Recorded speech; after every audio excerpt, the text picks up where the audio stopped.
Twitter has announced a ban on all political ads ahead of the 2020 election, but questions remain about how the company will implement this new policy. Today, Twitter CEO Jack Dorsey expected to provide some more details before the ban goes into effect next Friday. And joining us right now for more on all of this large debate taking place, is Tim Armstrong, the former CEO of AOL and Oath, and the founder and CEO of DTX Company. Tim has a big announcement for DTX today, and we're going to get to that in just a second. But Tim, first I wanted to get your take on the recent back and forth over these political ads on social media and a couple of other big tech topics. Well, it's great to be here, and great to see Becky and Joe here as well. So where do you land? Would you, if you were running any of these services, would you accept political advertising right now? I think, all the political campaigns are very good at using the internet services in the non-paid areas. So I think from a consumer choice standpoint, consumers are going to get a massive amount of information. That's interesting. So they're very tuned into that. Anyway. Yes, so they're going to get it anyways. Right. On the advertising front, I think, Twitter's announcement, I think, was smart of the moment in terms of what probably is going to get a lot of attention for their ad program in general.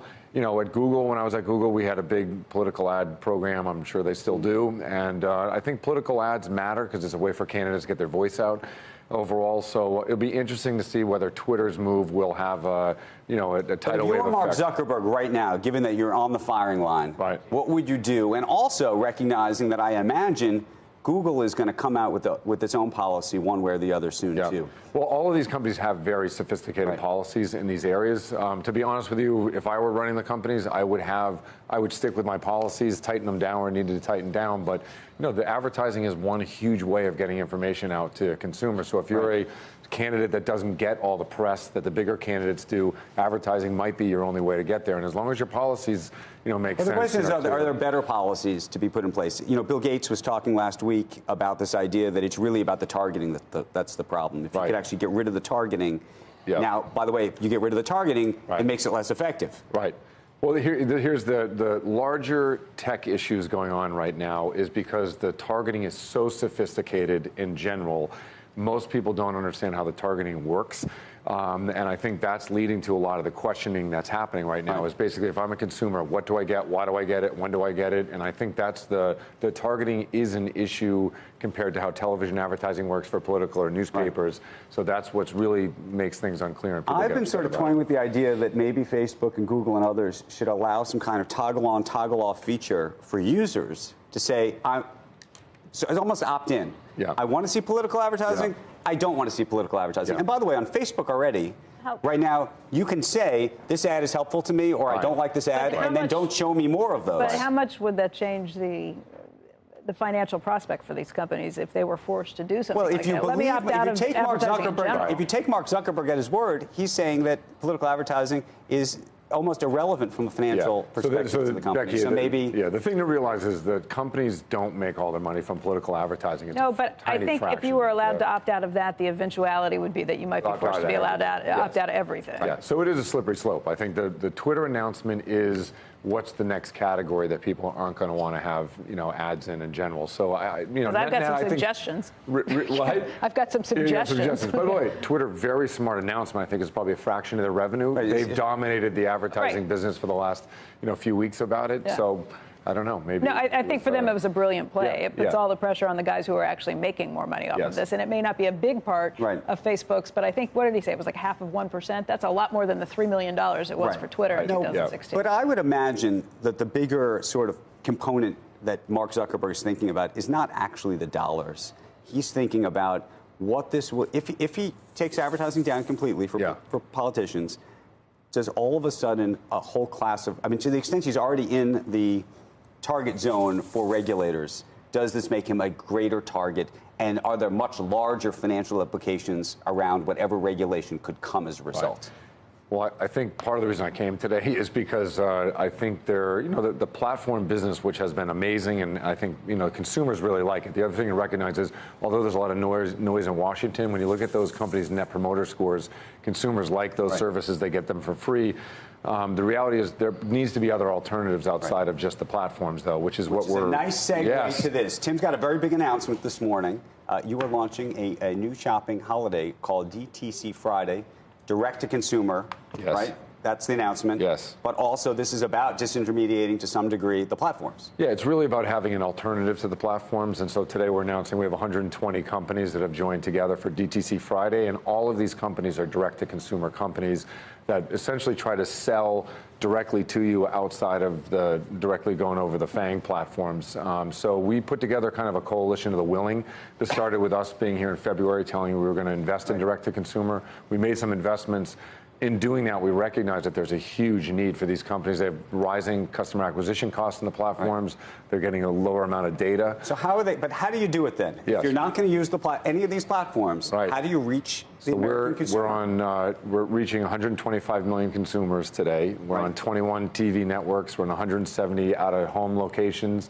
We're dropping tens of thousands of print into people's homes, catalogs, and then we're using digital platforms, but we're using a different form of the digital platforms by putting content on them. So we're using influencers, and we're doing a lot of things in video today. But no classic traditional. I mean, if I pick up my Instagram today, yes, or Facebook, yes. Well, a fraction of that. The majority of it is everything is basically either offline or it's online, but using content. And then underlying, the second announcement we have today is we're launching Flowcode, which is actually a technology platform that will allow consumers online and offline to go directly to the brands they like. Basically, we're starting with Flowcodes are essentially juiced up QR codes, but there's a lot of technology we've been building underneath them. So we will connect, we've connected people in all 50 states, in 30 different countries already, just in the beta version of Flowcode. So if you see Direct-to-Consumer Friday ads from partners like Rhone or Vineyard Vines or Margot Shoes, you'll see Flowcodes on that content and on those ads, and you basically are able to go directly from a brand directly to their web property to buy the product. I think about Nike this week making big news, saying that it's not going to be selling its wares on Amazon anymore. It wants to go direct to consumer. Would you eventually have big brands like that come into the picture, or do they not want to pay you a middleman cut of any of this either? No, Becky, you hit on something really big. When Nike came out this week and said they weren't going on Amazon, this is something we've been talking about for the last 10 months.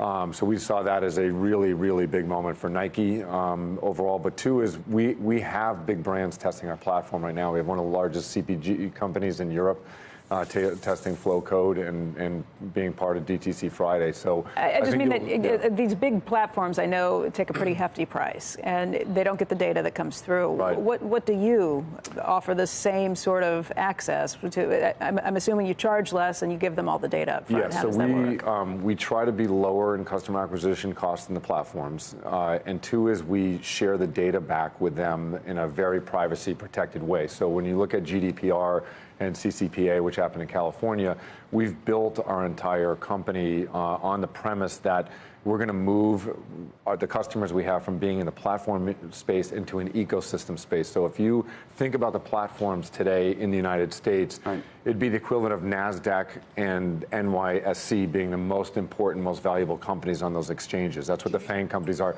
We want to move everything out to the edges. We're going to run out of time, but do you expect companies to move off of the Amazons of the world long term? I think if they have the option to go direct, they're going to go direct. Again, you had one. Look at what Disney's done with Disney Plus. Look at what Nike's done this week. The direct-to-consumer movement will be the replacement for the retail issues and commerce issues that are going on because of the platforms.